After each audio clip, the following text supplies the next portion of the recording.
Hello and welcome to Fire in the Valley Boardroom Talks. Today we're back again with the mighty Pat Slattery and myself, Pete Launton. Good afternoon, Pat. Good afternoon, Pete. Great to be here.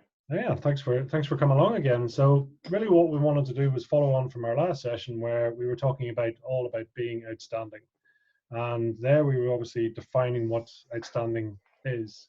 If you can just give us a quick summary on that, so the definition of an outstanding and what it means to you. Well, again, the definition of outstanding to me, I mean, it may vary for other people what their definition is, but to me, it's a choice. And it's a choice that I made a long time ago, and it's a choice that I continue to make every single day to be outstanding in whatever area of my life where I want to be at. And being outstanding, by the way, doesn't mean that you're proving things to anybody else you're out there trying to prove a point. This is just an acceptance that you accept that you're outstanding, or for some people may use different words. It might be amazing or fantastic or mighty or whatever works for you, whatever sits well with you. And the key to being outstanding is doing what you would do if you were to become the person you want to become. And I'm making that choice regardless of circumstances, regardless of outside influences, regardless of your environment. It's a choice to say that I can be the best I can be, and I choose to be outstanding, and I accept that I'm outstanding, and that is okay, and that's good enough for me. And taking that on board without being egotistical and just accepting it, that's what being outstanding means to me. And then getting out there and being it, just absolutely being it. That makes sense. And just give us an idea. I mean, even taking the word itself, I mean, to be outstanding, do you have to stand out? Well, I think we're all made to stand out in our own unique way. I don't believe anybody should be mediocre. I don't think that anybody should feel mediocre, because generally when that comes from, again, from my story and my background, but I think for most people I've met, it's an old conditioning that they tend to take on board, that somebody in their environment or something that's gone on in their environment in the past, or maybe they've learned that so many people are ordinary, or, we live in a world of conformists, right, where most people are taught how to conform. So, without getting into making it sound like a conspiracy, but the reality is that most people are taught how not to think for themselves. And they're taught that this is what people do and this is what most people do. And once you take that on and it becomes a condition, and you take that as a condition, it starts to program your mind and program the way you think. And therefore, once you program the way you think, you start programming what you actually do. So, to get that understanding of what it really means, and to be outstanding, and understand that anybody can be if they choose to be. And that's not saying that you're better than anybody else, because you're not. You're just delivering the best of you and the best that you can be. And I remember when I decided to be outstanding, and I think about being outstanding and what it actually means. And it just means me being the best me, giving the best of me. Now, when you take it into your workplace or your business or the tasks or things that you want to do, that doesn't mean that there's not somebody out there who can do that task better than you, or can do that job better than you, or do that business better than you. But nobody can be a better you. Nobody can be the best you other than you. And this is what outstanding means to me: is you play full out, you give your heart and soul to everything that you do, and believe in yourself and love yourself and love what you do and love the opportunities that come your way, and just embrace everything. You don't have to accept everything if it's not congruent with who you are and what you stand for. So being outstanding for me is what I stand for. And again, it's not about being better, or it's not about competing with anybody. I compete with nobody. I compete with nobody, and I don't challenge anybody. Other than I believe my goal is to try and encourage more people, to inspire them to step up and be the best version of themselves that they could possibly be. And that to me is what outstanding means to me. And there's so much more in terms of that, in terms of the feeling and the emotion you attach to it, and what you see in the world. I mean, in my as a kid growing up, like most kids, right, you see problems and an awful lot of things. You see things going wrong, and we're in a world where we're taught about what's wrong, and the news is on, or the conversations around people are always talking about the things that are not great. And when they have nothing to talk about, they give out about the weather, right? Something that's not even in their control.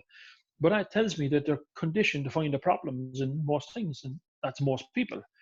But for me, I think because I changed the way I think, and I think in an outstanding way, I'm just solution focused. I find the good in everything. I look for the good in everything, and and the good turns up. By the way, that doesn't mean that there are not some things going on in the world that are not good or not great. But I tend to miss out on a lot of them. I tend to see and find most of the things that are absolutely outstanding or exceptional or amazing, or and there's a pile of things I could add on to that. We could talk about gratitude all day long and how that plays a part, and in the idea of being thankful, and then the giving back, and so much. There's so much attached to being outstanding. It's not just a word. It's not just a word. It's a being. It's everything about you. It's everything you do. It's everything you feel. It's everything you say. That's kind of what it means to me.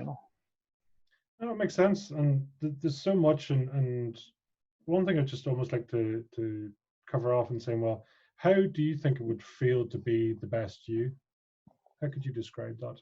It just feels amazing. It feels, you know, and again, I think that comes down to acceptance, right? Because most people, as we know, kind of live in a world of comparisons, and they're constantly comparing themselves to somebody else or something else. Just accept that you're good enough, and accept that I don't need to know everything. I don't need to know how to run a podcast, right? I can turn up and play my part and be part of it, but I don't need to know how to run it. And I'm okay with that. Whereas in this busy world where people keep telling you, oh, you need to be doing podcasts, you need to be doing this, you need to be doing this, you need to be doing this. And people go, oh my God, I'm not doing enough. I need to do more. I'm not good enough. I'm not capable. It's not going to work for me, because they start comparing themselves to other people's opinions and what people think you should be doing. When the reality is, if it's not what you're good at, it's not what you're good at, right? Or if and it doesn't mean you can't become good at it. If you choose to be, you can be. But I often say to people, Pete, I'm a big rugby fan, right? And I love the game of rugby. And I look at an out half or a scrum half, right? And scrum half is normally the smallest person on the pitch, right? And the out half is really his position in that pitch is really to be the best kicker, to kick that ball, to place the ball, put it where it needs to be at. And so you're not going to put them in the front row of the scrum, right?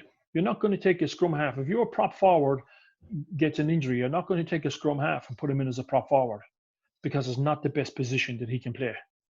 Prop forwards play the best position that they can play on the pitch. Scrum half, out half, full back, all these different people play the best position that they're capable of playing on the pitch. If you put a full back in as a as a prop forward, they're not going to be able to play the best of their game, and the chances are they won't get the desired results. So find out your position, whatever your position is, and what it is you have to offer, whatever it is you feel you have to offer, and you can play full out at. You play that position, and don't be comparing yourself to somebody else who plays a completely different position than you. And this is true in life or in business too. You've got to find what's your position. What am I here to do? And everybody, by the way, has a role in this world. Everybody has something to play, and every single person being here, your very being here is making a difference in some way, shape, or form. And sometimes it could be a long time before you realize what that is. But I absolutely guarantee you that there's a reason for you being here, and you are playing your part in a positive way on this world. So choose your position and choose what it is you want to do. If you want to be a philanthropist, if you want to be a millionaire or a billionaire, if you want to be an employee, if you want to be a coach, and if you want to be a sports coach, if you want to be a school teacher, whatever it is you choose, you choose. I mean, you choose your position, and you don't have to compete against anybody else. You don't have to be perfect at everything. Just be the perfect you. And that's what that means to me. It makes a lot of sense. And to go on from that, I mean, do you, just out of curiosity, would your gift and your passion be the same thing, or should they be the same thing? Oh, that's a good question, because I guess my passion, I have a passion for life. Okay, I have a passion, I think, from a very early age to make a difference. I believe you can create a gift with your passion, or maybe you could create a passion with your gift. But what is the real gift for me is, I mean, I have been told many times by many people that I have a particular gift, which is a gift of knowing. And I've had some guys, and you met Mark Victor Hansen, your Chicken Soup for the Soul, right? And Mark has written so many books and has been around so many people. But I remember having a conversation with him, and he said, Pat, he said, and he was the third person to say this to me before I kind of accepted it, actually, and realized what it meant. And he simplified it. He said, you have a gift of knowing. He said, you have an incredible gift of knowing. And he said, you automatically and instinctively know what it would take me 20 years to learn from a book. And that's my gift. Now, understanding when you have that gift, and sometimes you may not be even sure what your gift is. And I mean, I wasn't sure what my gift is, but I was passionate about making a difference. And my gift was guiding me, I believe, down that path. Um, and when I accepted, yeah, actually, I do have a gift of knowing. I don't believe I know everything. It's not that I think I know it all, but and if I don't, I also know not to claim to know it all, and I know where to go and research and find the answer if there's an answer needed. But I don't. The one thing I don't do, and I believe this is a particular gift I have, is I don't allow any blocks in my way. I don't allow anything to come in and stop me from thinking about a solution. I allow myself to go with that solution and go with that method of thinking.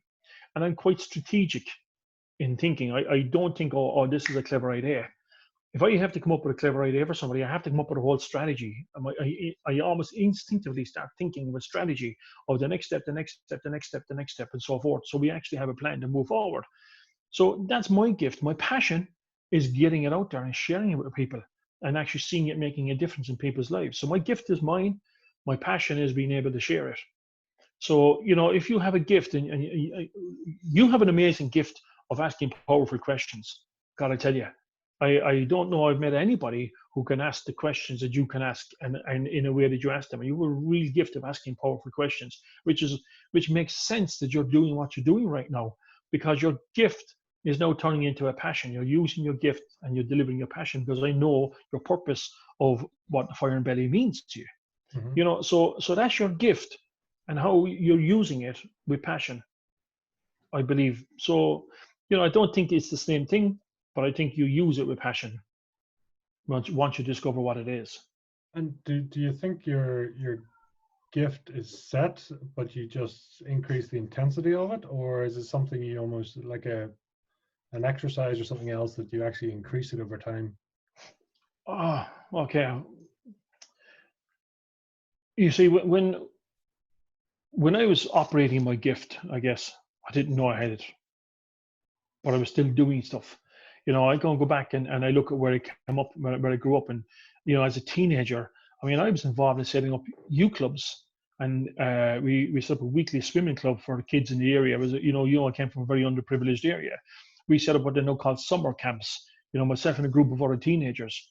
So when we set up those summer camps, we would have about 500 kids turning up for 6 weeks of the summer, and we do different outings with them. We do sports days, things to keep them occupied throughout the summer, and I just love doing that. I mean, and yet I grew up in an area where we had very little, and I had no expectations, honestly, at that point. No real expectations of myself.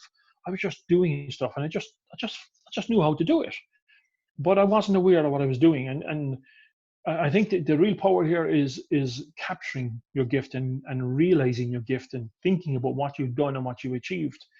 And once I realized what my gift was and what I do, I could kind of look back, and I've often reflected back on this question. I think about, okay, well, where did that influence come from? Where did that inspiration come from? Is it something I was born with? Is it something I took from a past life? Is it energy? Is it something that's out there? I really don't have the exact answer to that, but I have a lot of ideas that run around my head in terms of how I think about it.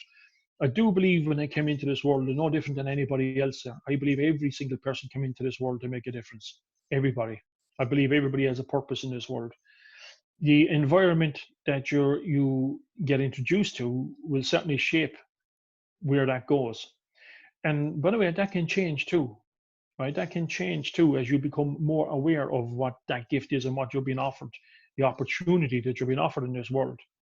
And I think what's most important here, Pete, is education. And I don't talk about education as in formal education. I think people need to be aware of what they can become, and people allow them to become it. So when I look back on my life, and I look back on my mom and dad in particular, because they are obviously my first inspirations, and ironically, I've wrote a chapter of this in my book, and I'm going to write about it a little bit more in another book, and I talk about inspiration. And people often ask me, who was your greatest inspiration? Because you worked with all these great minds and all these great people in this industry. And I started thinking about, okay, was it Tony Robbins? Was it Robert Kiyosaki? Was it Brian Tracy? All these names are coming in. And as I'm narrowing back my journey, I'm kind of gone beyond before I even heard of those people. And then I start remembering a school teacher I had in sixth class who was an exceptional man and what he'd done for us. Then I remember another guy at 12 years of age who used to run a youth club where I used to go to and what he had done for us. Then I remember the people who surrounded me in my community who got involved with the youth club. And then I remember the sacrifices about my mum and dad, and particularly my mum made. And and then I look at I had a wonderful auntie who taught me to read and write before I ever even went to school, right? Who taught me the time, and I suppose maybe she was doing it intentionally. I don't know, but she used to teach me to read with the Sunway. You remember the Sunway holiday brochures? So Yeah. not only am I reading, I'm seeing all these beautiful people sitting on the beaches with beautiful tents in the sunshine and the wonderful sea. And I grew up in the city, right? Never been to the seaside in my life. So, and she took me to the seaside. And, so those people who were inspirational and involved in my life were certainly a major part in, I believe, my gift coming out. I always say, for me, I mean, I left school at 14 years of age, right? I left home at 16 because I had a number of jobs, not because I had a tough life. I didn't know I had a tough life. I loved my life as a kid. I had fun, I had lots of fun. But I'm always grateful that my parents allowed me to become the person that I've become, that they didn't get in my way, that I had no preconditioning. And, as you know, like with my sons, I try and encourage them to be the best, to be whatever they choose to be. And, it's their journey, and there's going to be times it's going to be tough in their journey, and there's going to be times they're going to have challenges, but they have to figure out what they want to do with it. I can guide them and advise them, but they have to choose their journey and what it is they want to do. And I'm never going to get in their way, no matter what they choose, no matter what they choose, even if I know that they have a better, more opportunity. That's not my choice, that's their choice. So I just allow them to become whatever they want to become. And for me, that was hugely inspirational, and I believe it's very much part of my growth to allow me to become, to allow me to use my imagination, by the way, to allow me to think differently than everybody else, to allow me just to put it out there. And when I spoke out loud, because I tend to dream out loud sometimes, you know, not all the people, of course, there were people that challenged me, right? Of course, there were people that really affected how I thought and how I felt, right? But something inside me was still stronger to say, just keep going, just keep doing it. And eventually the people, the others, the dreamers and the doers, they listen to you, they pay attention, and they say, yeah, you know what, go for it, why not? And I was blessed that I was surrounded with some people like that who gave me that hope or inspiration that there is something more to me, there's something more I can do and be and have. And and now, purposely and consciously, I changed a lot of my environment, and I changed a lot of the people I was around when I started to realize how it was influencing my thoughts and how it was influencing me becoming outstanding or not, how it was going to influence whether I become mediocre or whether I become conditioned to think, well, I'm doomed, I don't amount to much, and I never amount to much. Or I chose to find myself in an environment that actually said, Pat, you know what, you can be the best in the world. And I think you were on the webinar last week with Brian Tracy, and which was quite humbling to hear, because for me, Brian Tracy is one of the giants and the masters of the professional and personal development industry. And for him to turn around and say, you know what, Pat, he said, and you might remember this, he said, when you were asking me something, before you even finished asking me the question, the answer was going to be yes, Mm-hmm. because of what you do. And he said, and as far as he's concerned, he said, Pat, he said, you have one of the greatest minds in the world in this industry today. And that is encouragement to allow me to say, you know what, I'm on the right track. And when you get it from somebody who you've been learning and who has been guiding you, even directly and indirectly over the years, because I listen to what he does and listen to where he's at and what he's achieved. And, it allows you to keep accepting it more. You just know you're on the right track.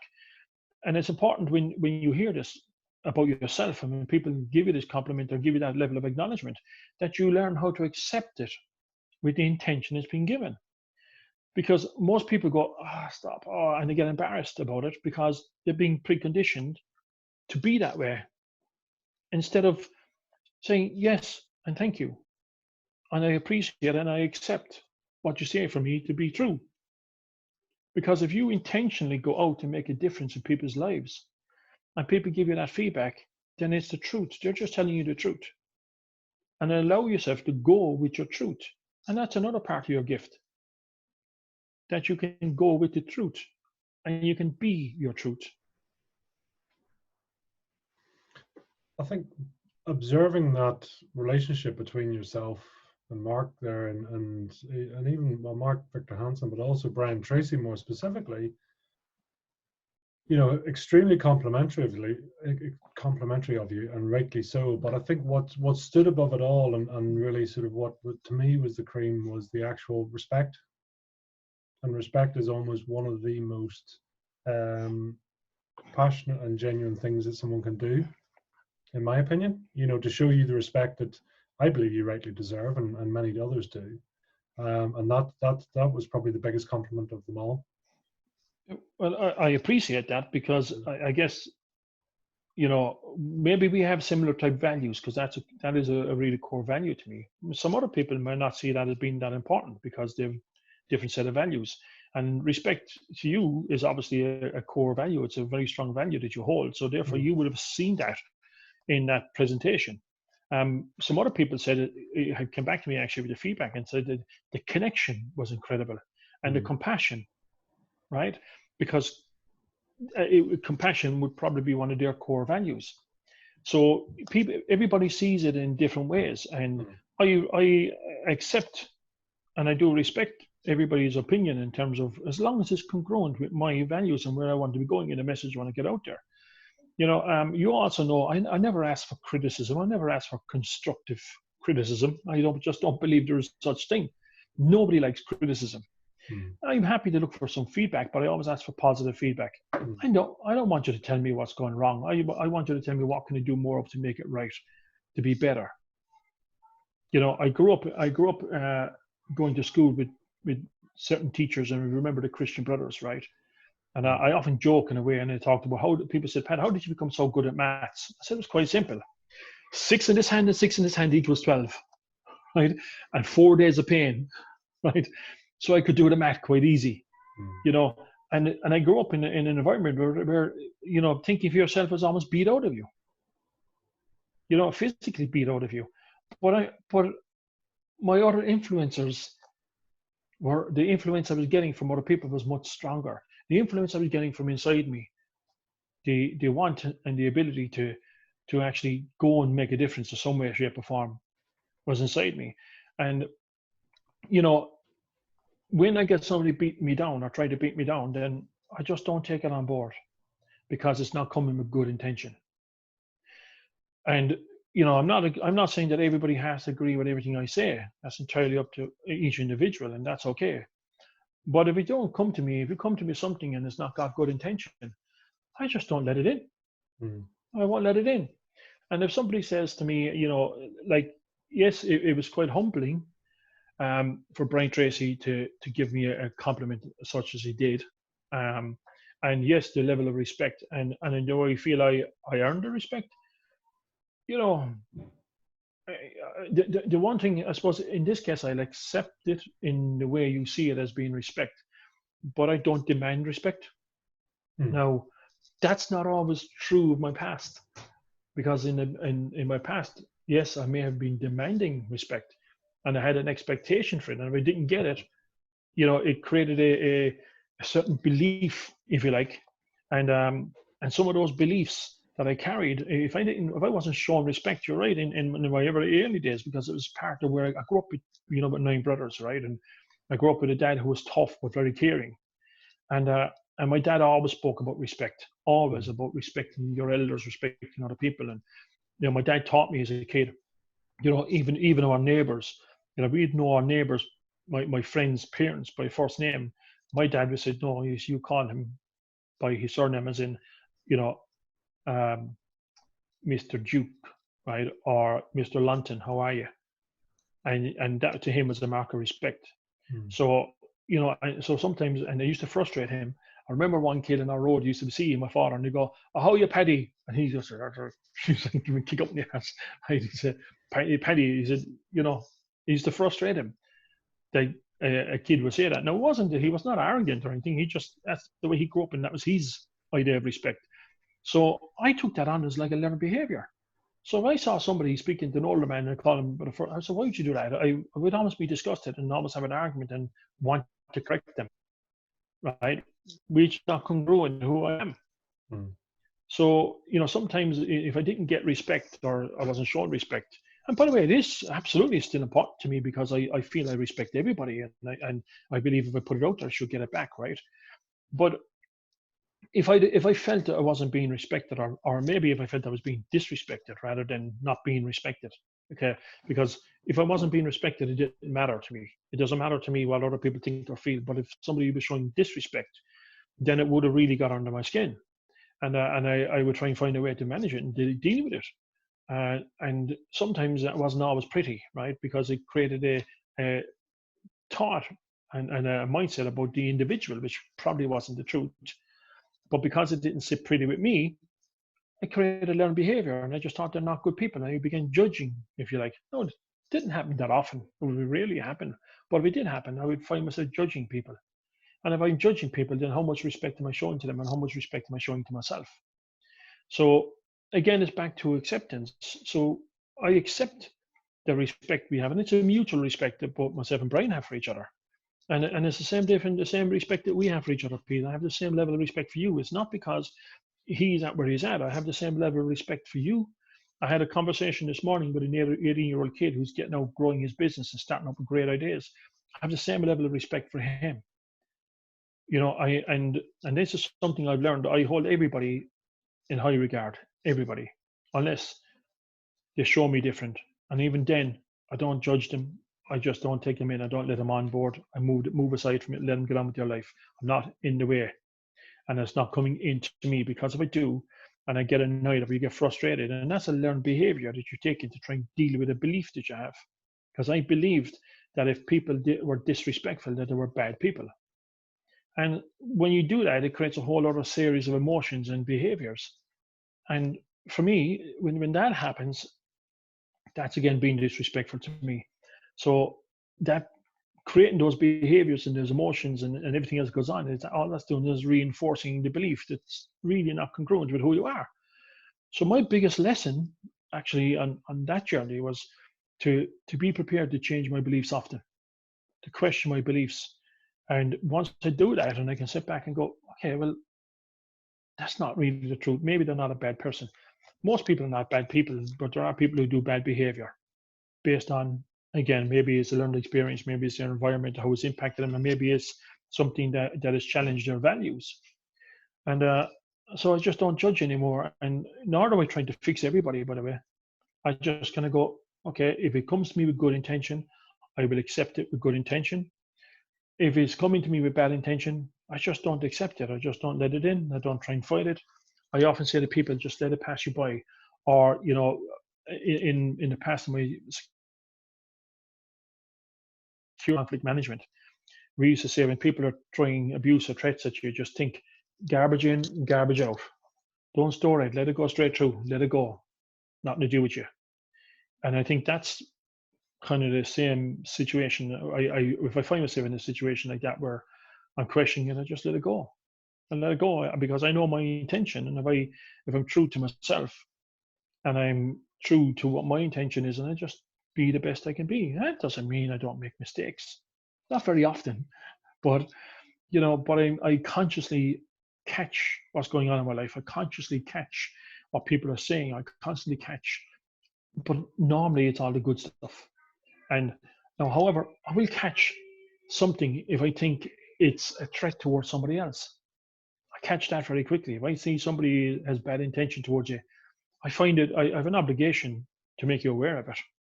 You choose what you want to do with it, but I find I have an obligation to make you aware of it. And that to me is, again, is part of making a difference. And it's not that I want to do harm to the other person. I just don't want no harm done to anybody. Because it's interesting, obviously, and you touched on it briefly about your background in the sort of the security industry, and there from that point of view, you almost being paid to judge or to assess, maybe not judge, but to assess the situation, be constantly monitoring, for whatever reason, you know, as you say, it could be environmental, could be emotional, could be whatever reason. But you have to almost assess and then be prepared to change your view too, right? Oh, absolutely. And look, we all judge, even still, by the way. I'm not saying I never judge. We always, everybody judges. And you look, we could have a conversation, people tell me they don't, and we can ask a couple of questions and we'll find out very quickly that everybody judges. So, you know, if you meet me for the first time and you have a good impression, well, that's a judgment on me anyway, right? You know, and back in that industry, I mean, look, you know, you become very aware of human behavior. And that was such a great lesson to me, even in the industry I'm in today, to understand human behavior and what motivates people to do certain things, whether good or bad, is the motivation. Is what's the motivation? If we can figure out what the motivation for people is, we can change their lives. It's not necessarily their behavior; it's what's motivating them to behave in that way. And you know, growing up where I grew up, I wrote multiple programs many years ago for the security industry around the motivation for crime. And we have to understand what motivates people to behave in a certain way. And it's fascinating when you can get inside people's minds how again the environment impacts them in so many ways. Um, and you know, and this is why I talk about education in terms of education, educating people about life and creating more life skills and becoming more savvy and aware of what they're truly capable of. And you know, but judging, yes, you know, we all judge mostly ourselves, right? You know, most people will judge themselves by their behavior, by their thoughts, by comparisons again. So judging is something that we've always done. In the security business, absolutely. I was assessing every single person. I could have in a course of a week, I could have 25,000 people walking past me between nightclubs and bars, and I probably judged 90% of them. And you know, and sometimes you know there's dealing with different bar owners, club owners, and they make a judgment based on where somebody's from. Maybe they make a judgment based on the clothes they wear, which is ludicrous. Right? It's ludicrous. But when you're in that space, it becomes the learned behavior. And I used to have this method and this belief. I kind of still hold this belief in some ways, to be honest. You know, in certain areas. And I used to teach doormen, and you know, people used to be bothered about doormen refusing people entry. Now, believe it or not, in all the years I was in that industry, I rarely refused anybody entry. You know, which is kind of amazing. Now, I did refuse entry to people who I knew, and I had past history that I knew they were going to most likely cause a problem. But I used to always say to the guys, make the judgment, guys, and make it fast. And always think that you would rather be wrong and leave them out than be wrong and let them in. Now, if you think about that, you know, when you're refusing somebody, you might be wrong and let them in and they cause a problem in the bar and people get hurt and everything, all kinds of things happen, right? But if you're wrong and you let them out, well, it's really not affecting you in any way. It's not affecting the lives of the people around you. So I think the same way when it comes to my personal space or my mindset or my beliefs. You know, if somebody is challenging it, I'm not interested in trying to prove anybody wrong. I'm not interested in arguing with anybody.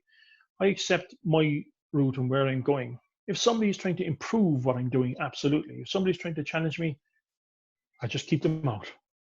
I'd rather be wrong, keep them out, than be wrong and let them in. Because it's when you let the wrong people in and they get inside here and they start impacting the way you think, you start feeling and believing about yourself, then that's going to change your life in a drastic way, but not for good. So, you know what? If you're in doubt, keep them out. So, this is just my suggestion, by the way. This is how I behave. I actually we had somebody come on. We launched that webinar with Brian Tracy last week, and some guy decided to come on Facebook and put up about 5 or 6 smart comments and questioning comments and knocking Brian back. And when I saw it, I just deleted him and blocked him. Why would I bother? Why would I bother trying to convince him? Why would you go there? And I'd done this many years ago. I remember when, you know, maybe 12 years ago when we kind of first started using Facebook. And I put a lot of positive quotes on my social media. And this guy come on and challenged us. He said, you can't be this happy all the time. So I thought, oh, okay. What's making you think this? And he came back, well, I watch your quotes and I see them putting up, and I think most of them are nonsense anyway. I said, well, that's interesting. Why would you think they're nonsense? He said, because you can't possibly be happy all the time. And I'm on, I said, well, what makes you think I said I'm happy all the time? And all of a sudden we're going over and back. And I'm way down my wall. And I went, what are you doing here? Because the more I was trying to change his mind, the more he was trying to challenge me. And he had only one intention, was to challenge me. So I just said, just type out what comes to mind. And what came to mind was a little bit of advice I got from a very wise man a long time ago. And I just typed what was on my mind, and it said, to never argue with an idiot, because it will just bring you down to their level and beat you with experience. Have an outstanding day. That was the end of the conversation. Now, I'm not saying the man was an idiot, right? But what I'm saying, he was trying to bring me somewhere I didn't want to be and I chose not to be. So why would I even go there? Why would I go there? I rise above it and I move on and I do what I need to do to achieve what I want to achieve for the people I want to achieve it for. And I do everything with the right intention. And once you understand that and you give your 100% to yourself with the right intention, then you're being outstanding. You're making a difference. You'll stop, judging to a certain element, because there's always going to be a level of judgment no matter what. But I think you'll make better decisions. And if you make better decisions, you take better actions. If you take better actions, you get better outcomes. It was interesting to go back on your point, and you say, and you don't ask for criticism or anything else. You ask for positive feedback typically. Mm-hmm. Is there a correlation between positive feedback and, say, grounding? I mean, is there a value in grounding somebody, or is that the same as criticism or positive feedback? Can you give us the difference? Okay, well, bear in mind, my positive feedback I give to you is based on my feelings and my thoughts and what I think it means. It's really got nothing to do with you anyway, right? Because I can only share with you my opinions and what I've heard and what I've seen. And sometimes even with positive feedback, you go, oh, geez, that's brilliant, because I didn't even see that about me. That's fantastic to learn that about me, right? And that's generally what happens with positive feedback. And now, you're going to meet people who may appear to lose a run of themselves, right? But that's still just your opinion. We meet a lot of people in the spiritual world who, for most people, go, oh, they're a little bit out there. They need to be grounded. But that's just your opinion, by the way. That doesn't mean you're right. It doesn't mean they're wrong. And if what they're doing is not going to damage them in any way, well, why would you get in the way? Now, I don't mean, and the other side of that is, when you give somebody positive feedback, I would give you positive and honest feedback. I don't really want to say, listen, ground yourself. No, as an advisor, as a coach, and as a mentor, and people come to me and they've got things and I see them doing them, and say, listen, let's hold back the reins here a little bit. Let's get this right. Let's get you focused. And there's a different type, getting people focused is different than having them grounded. Thankfully, nobody tried to ground me, right? And I found my own way through it. And yes, I have worked a lot with energy, and I've worked with a lot of people, a lot of spiritualists who are, to most people would be far out there, right? Now I have a choice. I could go down that road very easily. I could go there and immerse my life into that very easily. And by the way, I'd probably be happy. But for most people, they go, that's a bit too far out there. I've chosen my level of grounded, if you like, for me.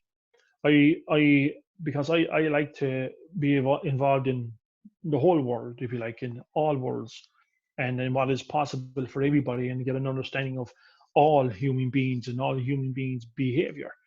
And I like to be involved in that, because I believe that's part of my gift, if you like. So, again, if we say, well, I have to ground them, is that another form of judgment? And now, yes, there's always concerns for people, as long as they're doing no harm to themselves or anybody else. Well, why would you stop them from being happy? Why would you stop them from being happy? You can give your opinion and a bit of guidance should people ask for it. And then people will choose whether they want to take. So I give you positive feedback. You choose whether you want to take it on board or not. It's a choice. And if you choose that it doesn't sit well with you and you don't want to take it on just yet, that's okay, by the way. That's fine. Now, however, if I give you constructive criticism and I say, well, listen, Pete, actually, that headset that you're wearing is a bit big for the video, and it doesn't suit the shape of your head, and it's, and anyway, your voice is this, and are you going to feel lifted up? Are you going to feel wonderful at the end of that? It's not constructive criticism. It's criticism in the story, right? And nobody likes criticism. You know, so I would rather say to you, you know what, Pete, you're doing a magnificent job. You know what? Just my opinion, by the way. This might work a little bit better for you, not because you know, my intention is to support you in becoming the best version of yourself. So if I see something that says, you know what, that was magnificent, you should do more of that. Mm. That's going to lift you up, and that's going to make you get out and do more and keep bettering yourself. You know, and this is so important, especially where kids are concerned, guys. You know, tell them, encourage them, encourage them, and even for adults. I mean, look, adults are just big kids, right? You know, recently somebody was talking to me about, you know, this world of personal development and being involved in personal development, and said, you know, I got this journal, and you know, it was great when I got it, but no, I just find it boring, it's rubbish, and you know, people need to see about this. And because here's what happens, most people forget about this, how they started the journey.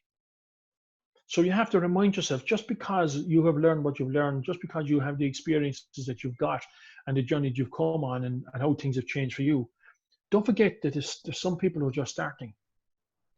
And that's the point where we encourage them. We don't go, that was rubbish, or that's not that great, because where you're at, the level you're at, might be too overwhelming. Even though it might appear as easy as simple for you, we have to accept that everybody is starting somewhere, and figure out where they're starting and work with them from wherever it is they're starting.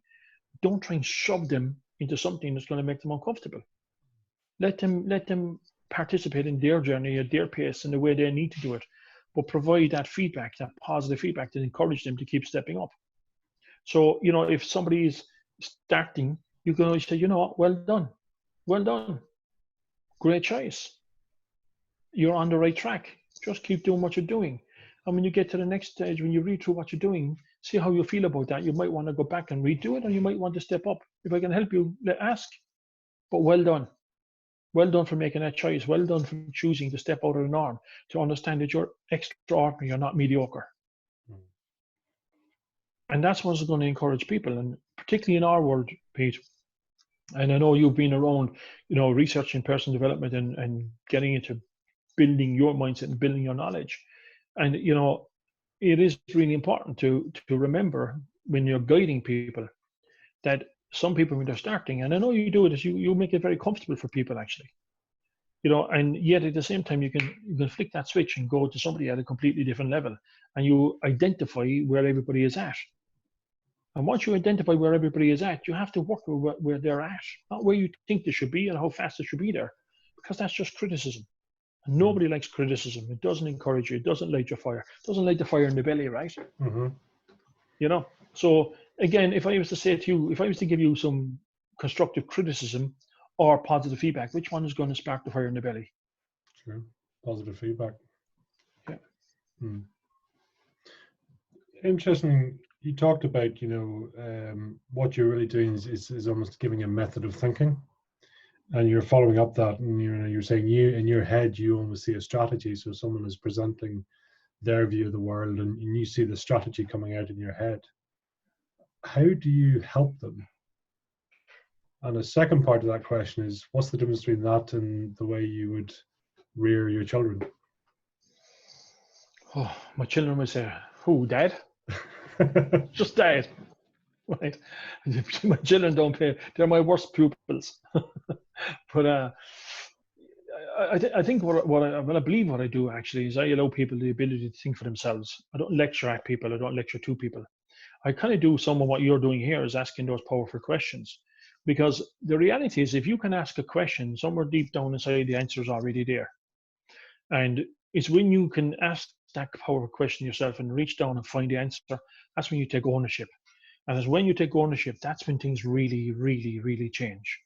We're living in the information age, right? Where, look, we have books, information, right? We have piles of different books there, but there's all types of information. Everything is going on, right? And it's readily available. But how come people are reading these books and not taking action? Because they've rented the thought, right? They've rented the thought. They've rented somebody else's idea. They read it, but they're not taking ownership of it. And, you know, I often say to people, look, you know, when you rent something, how much care and attention do you give it? right? I often ask people, I did ask this person one day and they said, actually, yeah. I said, have you ever rented a car? I said, yeah. Would you wash it before you brought it back? And they went, I did. But most people don't. Most people don't take care of what you rent. If you have a rental car, chances are you'll drive it a little bit harder than you would your own car, right? You're not overly bothered about the speed bumps as you would be if it was your own car. Mm. You're not overly bothered about where you park it in comparison to your own car. And you're not really worried if it gets dirty. Mm. So you have to ask yourself, are you renting your ideas? Are you owning them? And for me, what I want to do is support people in actually taking ownership and move out of that rental space and just having good ideas, but turning it into activity and in terms of what it is they're going to have, be, and do. And that all begins with your thought patterns and where you need to think what's possible. And it's also about breaking the old habits and the patterns of what you may become conditioned to believe to be the truth from your past or maybe even your current environment. But if you break through those conditions and you stop that program, it's like switching the channel, right? Mm. If you don't like heavy metal, hard rock, and you're driving down the motorway and your radio comes on and this thing is screaming down at you, what are you going to do? You're going to turn up the volume? Mm. Yeah, you'll probably change the channel until you find something that's congruent with the way you think and what you like and make you feel better. Mm. But you got to do the same with your thoughts, and you got to do the same with the environment you're in and the people that surround you. Sometimes just change the channel. It's as simple as that. And if you change the channel, you choose the one that you like. Mm. And with your thoughts, with your actions, with advice, information, choose the ones that you like. And take ownership. And once you take ownership, you will be to have anything that you want. Mm. Because there is nobody, absolutely nobody in this world has a right to tell you no. There's nobody in this world can decide for you what it is you want to become or how you're going to do it or what it is you're going to do or have in this world. That's entirely up to you. People have opinions. Some people have opinions whether you think, materialistic stuff is not important. It doesn't matter. If that's what you like, that's what you like. Mm. Some people say, the spiritual people are all airy-fairy. Well, that doesn't matter. If that's what they like, that's what they like. It's just people's opinions. And you have to choose the opinions that are congruent with who you are and what you want to become. And the rest of them, it doesn't matter. It's not that there's something wrong with them. They just have a different set of beliefs and different opinions. And you know what I say? If you disagree with me, then that's okay. You're entitled to your wrong opinions. Okay? So again, it's how you start thinking about the world and start looking, what am I looking for? When I walk out of here, what am I looking for? What am I really looking for? What am I focusing on? What am I thinking about? Mm. What are my thoughts? What questions am I asking myself every day? And once you start asking those powerful questions, you get the powerful answers. And, people say, how do you get to move from a thought to action? And that's just practice. Mm. And you practice it and it becomes habitual and you just do it naturally. Some people say to me, if they ask me something and they go, oh, geez, he's going to do it now. Because I just do it now, right? Just get on with it, get it done, move on. And that's the reality. If that's what we say we're going to do, we're going to do it or we're not. If we're not going to do it, that's okay. Good luck to it. But if we're going to do it, let's do it now. If it can be done now, do it now. Mm. Get involved. And once you do, it builds momentum. And once that momentum starts to build, you're unstoppable. There's nothing that will stop you. And if something gets in the way, you'll find a way around it, or you'll just go through it. But it won't stop you. And that sounds like it's a method of empowerment, right? Yeah, but of course, and again, it starts with you. Now, the other side of that is, I always say to people, because I understand what it's like to be stuck as well. I understand what that feeling of being there and being overwhelmed, or the title of my book, right, being like a rabbit in the headlights. You're kind of sitting there and you're knowing this is just coming down the road at me, but because of life getting in the way and things happening and the way you've been thinking in the past, you're going to go, oh, just take me out, right? But common sense says you just got to move a little bit, get a bit of movement and get out of the way. And so sometimes you just got to get out of your own way and find that empowerment. It's in you, it's in everybody. You already have it. You're already motivated. Doesn't matter what you're motivated to do, whether it's good or bad, you're still motivated. So you can find that empowerment I'm just going to suggest that you choose to do it for good rather than do it for bad. But it's the same process. It's the same thought set. It's the same mindset. It's the same. You have the same ability regardless. It's just you got to choose what you want to use it for, good or bad. So when you find that empowerment in you, you're going to say, well, how do I take this? How do I empower myself? And and by the way, you can't empower other people unless you empower yourself. People will feel it from you. Everybody is transparent, right? So people feel it from you. When you take this on board and take ownership, and it does take a bit of practice, but that's all it takes. And start believing in it. And it's not about saying, oh, well, I'm better than you. If you don't believe me, you have a problem. No, I don't care. If you don't believe me, that's okay, by the way. I don't need your approval. I already accept it myself. So I'm not looking for approval. So I'm not looking to argue and tell somebody they're wrong. In my eyes, there's nobody wrong. Really, nobody wrong. And what I'm doing feels right. And if it feels right to me right now, then that's what's right for me right now. Will I change? Might I change? Possibly. But if I feel myself challenging something or fighting against something, I'll ask myself, what's going on here? What belief am I attaching to this here? What do I need to learn? What can I change? Because if I want to be the best I can be, I'm going to have to change and keep changing and do it often, by the way. Because the world around me is changing too. So I have to be accepting of, you know what, I have to be. And in order to be, I have to be able to change if I feel I need to change. If I have to change my beliefs, I have to change my beliefs. I have to allow the opinion of others and consider the opinion of others before I choose to take them on as my truth or not. And just because I pay attention and take it on, it doesn't mean that I have to take them on to become my truth, but it doesn't give me the right to change your truth either. Mm. And I'm never really open to debating it, to be honest with you. If you say to me, well, Pat, this is what I believe, I say, well, then, you know what, Pete, well done and fair play. If that's what you believe, that's what you believe, and I respect that. Mm. And I'm not going to say, however, by the way, I think you're wrong, because what I believe is this, and you're wrong. Why would I do that? I still meet people who do that, and people come, and I say to people, that's okay, I accept that. And they go, yeah, but you're wrong. I said, yeah, but I accept that. I accept that that's your belief, and that's what you believe, and that's okay. Mm. And they're kind of lost because they believe that they have to argue their case for everything. I believe I don't. I believe if I accept it, then there's no argument. And I just do what I do and what I believe. And that's almost like the outstanding behavior commandments. It's just that sort of, seeing what needs to change, viewing what's going on, protecting your own environment, right? Yeah, and look, it's all about behavior. I used to say to people used to say to me, oh, if you do that, people will judge you. You'll be judged by your actions. And then I thought, I don't believe so. I think people will judge you by your intentions. When some people say they show you tough love, you'll be judged by your intentions, not by your actions. And then I met somebody one time and I had this conversation, and actually this guy was talking about different religions, but I certainly won't get into, right? But he was talking about multiple different religions and how actually they're more than we believe are telling you they're more or less the same story. They just have a different way of getting there. And I kind of thought, well, I don't care what religion, I don't care what your beliefs are. I said, for me, I said, I would probably judge you by your intention. And he said, well, then he said, you're still judging, right? And I said, well, what if there was no judgment? He said, and if we were to believe that everybody has their own belief and be what they want to be, then there would be no judgment. And if there was no judgment, there'd probably be no wars. Right? There'd probably be no conflict. And I thought, well, that's interesting, because I found myself, even by saying that, even though I didn't think I was, when I thought about my thoughts, but even the fact that I said that, I was passing judgment.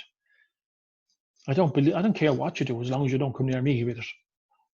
And that means I have a problem with what you're doing. And the reality is I just accept who you are, what you believe in.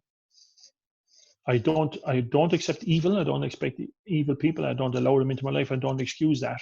That's different. I don't excuse that. But if you have a belief and you're out there and you're doing good, regardless of your belief, then I accept it as your belief. I am not interested in judgment. And that's why you notice even with our outstanding network, I think I mentioned it even in the rules or whatever. I said to people, listen, everybody's belief is welcome here. We're not here to challenge or judge anybody in their beliefs. You might have a different of opinion, you might have a different belief. That's fine, and that's acceptable too. But what we won't accept is people being challenged because of your beliefs. And I can only say that because that's how I feel I behave. You know, and for me, you know, somebody said to me years ago, show, don't tell.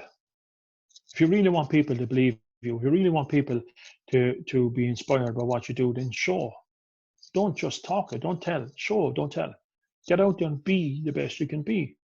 And that has to, I suppose, that has to come from all aspects of terms of how you speak, how you think, how you behave. You know, and I mean, I love having fun. I love doing different things. I love doing some crazy things that most people don't get to see me do on my social media. But when I'm out there having fun, I'm having fun. I'm full out. You know, when I'm quite serious about getting business done, I'm serious about getting business done. But either way, I'm playing full out no matter what I'm doing. I'm playing full out. Mm. And I don't really care for anybody that wants to change me. Unless it's going to help me improve and be better at what I do, then it's okay. I don't need to take it on board. And neither do you, by the way. It's a choice. Absolutely. Absolutely. Just out of curiosity, would you say your gift and your knowing are in the same thing? Well, I think my gift is knowing. Okay. And, you know, it's ironic that this book is here now. Because when I was with one of my very first peer groups, and everybody in my peer group, we had an opportunity to facilitate our group meeting. So it would never be just me or anybody else. Each individual member would facilitate each meeting in almost like a rota. And we were sitting in the room, and part of it was we identify what's struggling, what's getting in the way right now, what challenges we have, so we come up with solutions and brainstorm together. And one of the guys who was facilitating on the day, he was facilitating, and something came up for one of the guys, and I just said, yeah, here's what I would do, and I threw the solution, and he's just looking at me and writing it down. And the guy who was facilitating went like, think and grow rich. I said, think and grow rich. So I wrote down, okay, there's something in that. I'll write it down. Maybe that's something I have to go back and talk to him. So as we used to have full days in a room together. So after lunch, we were inside the room, and there was another scenario come up for somebody else, and we kind of have a bit of a round the room conversation, a brainstorming session. And then it came to my part, and I said, well, look, here's how I think I would manage this and handle this. And and I went on and on and on and gave him a really good outcome and a strategy. And they were writing like crazy. And next thing, the guy who was facilitating, he said to me, 7 habits. 7 habits? I thought, God, he's picking up on something clever I'm saying here that I need to attach to what I'm doing, right? And I hadn't realized it. So we finished the whole meeting, and we went up and have a coffee in the bar afterwards in the hotel. And I said, just want to ask you something, because you said to me today, think and grow rich and 7 habits. He said, but I said, you never elaborated on it. What did you mean by that? He said, that solution you given to that guy, he said, what you talking about? He said, you know, that you got that from the book from Think and Grow Rich. No. And the 7 habits, he said, the book, The 7 Habits of Highly Effective People. And I said, I said, I need to be honest with you here. I've never read a book in my life. I have no idea what you're talking about. And I hadn't. Up to that point, I had never read a personal development book, or never had I read a business development book. But I just knew, seemed like common sense to me. So believe it or not, the first book, I actually have the copy out in my office, the actual book he bought me, which the very first book I was given was Think and Grow Rich. And I read the book and I thought, this is obvious. I know this. You mean to tell me somebody is after making millions and writing this book? I could have wrote this book, right? So the knowing was there. It was there. Now I can look back in different areas, and I've often thought about how did I know the solutions to this? And I will tell you, I'm not a religious person by any means, so I want to make sure and clarify that it's not about any religion. I don't have a problem with religion, by the way, but I have no affiliation to any religion. But as a kid, I used to read the Bible because it was a book I got for free. We didn't have books, and I used to love reading the parables. And as a kid, I just have a memory of reading all the different parables over and over and over. And then when I go back and I look at the Science of Getting Rich or Think and Grow Rich or the Seven Habits or Unleash the Giant Within, and look at all the books I've read. And there's a parable in the Bible for all of those stories, of all those strategies. So maybe I picked it up there, Pete. I'm not quite sure. And maybe it's a journey that I'll always be on, I suppose, but I just accept that I know. It's not that I know everything, but I accept that I know a lot, and I'm a very strategic thinker. Again, I look back at multiple things. At 12 years of age, I was the All Ireland U Club champion at chess, right? And I've beaten guys who were 15 and 16. I used to play chess. I started playing chess in school in third year in school, and I just fell in love with the game. And I could think, I could not only think my moves, I was preempting your moves. So I became very strategic in my thinking. Whether it was the chess that brought it out, something brought it out. But I do believe it was always there, and I believe that's there with everybody. By the way, there's nothing that was not. Yeah, look, maybe it is something unique. I don't know. Maybe I have an exception gift that most people don't have, but I don't think so. I think that most people have it, but again, unfortunately, they have been conditioned and programmed to believe the opposite because their habits are telling them different. They're just habits that you created based on the environment you've grown up in and the environment that you've been introduced to or exposed to. I think it's great to see the, as you say, putting that into place, your gift, your knowingness, and actually what I would call, your fire and your value, your passion, because when those 3 or 4 things align, it's the old saying is you'll never work a day in your life because you just know, it just comes intuitively, and that's a great place to be. Yeah. I mean, people say to me, do you work hard? I can't. What I do, I can't call it work because I love it. I absolutely love what I do, and I love every moment of it. And from the moment I wake up in the morning till I close my eyes at night, I just absolutely love it, and I love life, and I love what I'm doing. And again, I think just because I don't want to dismiss it as if it's just get on with it and easy, because I do, I mean, I can look back on my life. I wasn't great at everything, right? There were certain things I was never good at. Football, soccer, useless at soccer. So I never got chosen for the team, right? I never got chosen for the team. So to me, I was not very much good at that. And that would have affected me, obviously, when you're starting panning out with the guys in the street and all the guys are all playing football. But then you don't really want to participate because you have that belief that you're not much good. And not only that, you've got bucket loads of social proof too. Because they're all going, I don't want him on my team. And then you kind of feel defeated and think, oh, maybe I shouldn't go out today. Maybe, when I see all the guys playing football up in the street, or maybe I should just go in a different direction and go out on my own and go somewhere on my own and do something. So it does affect you, for sure. I was blessed that I found the game of rugby, and I found something I was exceptionally good at. But, there are times in simple things, and the same with business, by the way. Some people feel because somebody says, if they live in a world of comparisons, they say, listen, you're not that good at that. No, you're not that clever.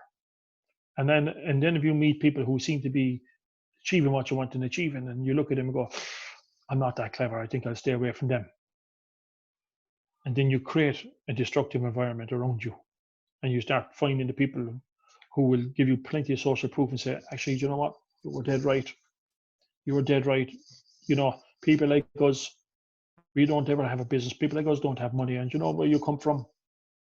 And you start taking that on as a belief. And I'm going to encourage everybody, whoever watches this, to step up beyond that and actually allow yourself to say, it's possible. I am sitting here as living proof. And if anything people take from this talk is to take this, that I'm sitting here as living proof that you can do this. This is not about me, by the way. I'm sitting here as living proof that you can be, do, and have anything that you want in this world. And have I finished my journey? Absolutely not. I have a long way to go, a lot more I want to do, and I'm going to do it. And I'm going to enjoy every moment of that journey. And I'm not going to apologize to anybody, because my intention is I'm going to do no harm to anyone. I'm just going to get on with my life, and I'm going to get on with doing what I do best. I'm going to play full out, and I'm going to be absolutely outstanding at every moment of every day, as much as I possibly can. And let me tell you, when you believe in this and you take it on board and you go and you behave that way, now you start getting more social proof that people believe in you. People believe in you because you show up. People believe in you and they're inspired by you, and they start changing their lives because of you, because of the message that you bring to them. And you start getting social proof because people step up and thank you, and they share back with you what you've done, the support that achieved them. And that social proof will reinforce that belief that you can be, do, and have everything you want. But make sure you go and find the people who will share back positive feedback that will inspire you to keep lifting yourself up and lifting other people up. Wow, that's powerful. One final question. Do you still play chess? No. I haven't played in years. God, I do remember playing somebody, and I haven't played in quite a while now, to be honest. But I do remember playing somebody over in the bar in Lanzarote. I had a pub in Lanzarote, and some guy came in and he was sitting with the chess set, and I said, "Do you play?" And he said, "Yeah." And he said, "A little bit. I'm just learning." And he was looking for somebody to play. So I said, "Hang on, let's sit down. We'll have a game." And God, I forgot how much I forgot. He hammered me, right? And he was only a beginner. So, of course, that wasn't good enough, right? I found myself having one of the bar staff and running a chess set. I used to sit at the bar. This is very rare we get a quiet time, right? Very rare. But we start a game of chess and we'd have a bit of a mess about. And then, of course, some people I was beating and I was still good enough. But there were people who were starting out who were far better. And the reality is, if you stop practicing, sometimes you might forget how to be the best you can be. So don't stop practicing. It's got to be kept going. Absolutely. Yeah. Pat, that has been outstanding. Thank you so much for that. And it's been an absolute honor. And we look forward to hearing more in the story and really taking it to the next step. So thank you very much again. Appreciate it. I appreciate it too. Thank you, Pete.